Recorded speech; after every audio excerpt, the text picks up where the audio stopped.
Hey guys, it's Kelly Watkins with the Bridge Group, and today we have a special guest. This is Elaine Shaffer with Organic Home Staging. Thank you so much for joining us. Thanks, Kelly, for having me. Today we're going to talk about how to stage your home to sell for top dollar and as fast as possible.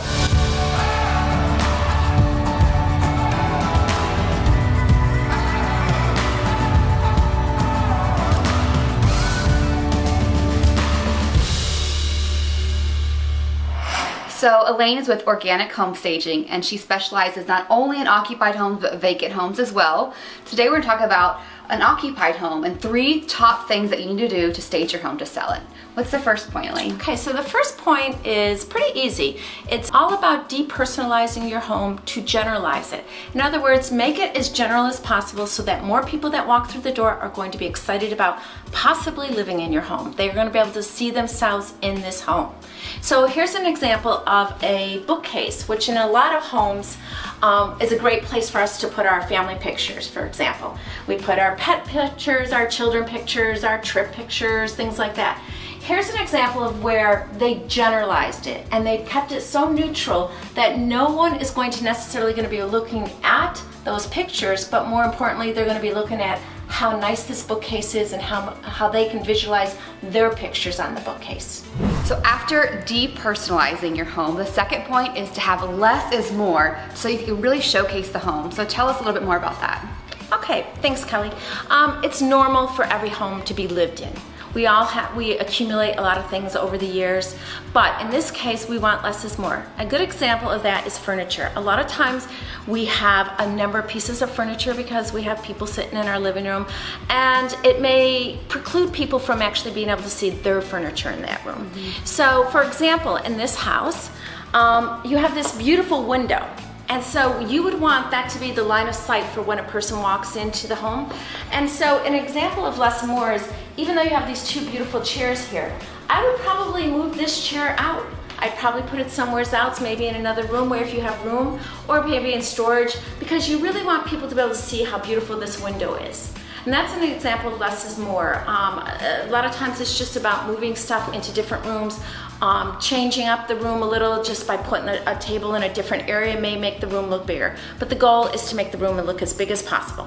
And if you have a family of say 4 plus a real estate agent all walking through the home, if there's ever a bottleneck point based on the furniture, it makes the room feel small even though the room is not small. Agree. And also remember, you're going to have a number of different sized people walking through your home.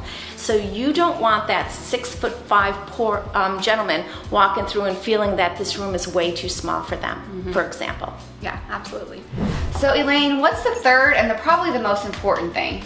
Definitely decluttering and organizing your home. Yes. We accumulate so much stuff, and so when you're preparing your home to sell, this is a great time for you to go through, get rid of things you don't want, donate things where you can, and then save things that you want to take with you to the new home. Yes. So do it before the house is on the market. Don't wait till the house is sold, because you're going to have to do it anyway. Yes. So by doing it beforehand, everything is going to look fresh.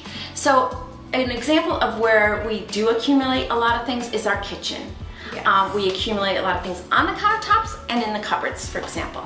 We're going to talk a little more about on the countertops. When you're going to show your house, especially when they're going to do the photographs, you want everything pretty much off as possible. Yes. Now, this home has beautiful items on it, but if this was your own home, I'm sure you probably have a salt and pepper shaker, for example.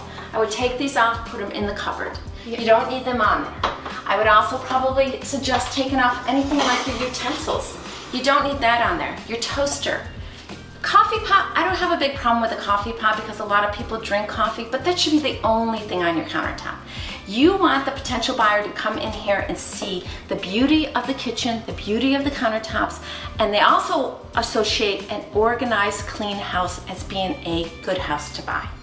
Awesome, so those are really great points, and if you're feeling a little bit overwhelmed at the thought of decluttering and depersonalizing your home, you can definitely reach out to Elaine and she can help you get your house in that tip-top shape. What are some of the services that you offer? So one of the things we offer is a really low-cost option. It's called a walk and talk. It takes about an hour and a half. I work with the seller and we go from room to room. We go and we actually look at every little thing in that room, from decluttering, organizing it, less is more concept, using all the concepts we talked about today. And then I provide them with a list of everything we discussed and more. links to maybe where to get a different pillow or something like that. But the idea is to provide them with an easy checklist that they can use now to get their house ready for sale. And what I love about what we've talked about today is you're not having to go out and buy new furniture, a whole bunch of new items. You're using what you have to enhance the value of your home. Thank you so much, Elaine, for all these tips and tricks for our sellers. If you've had thoughts of selling, please reach out to us and we'd love to help you.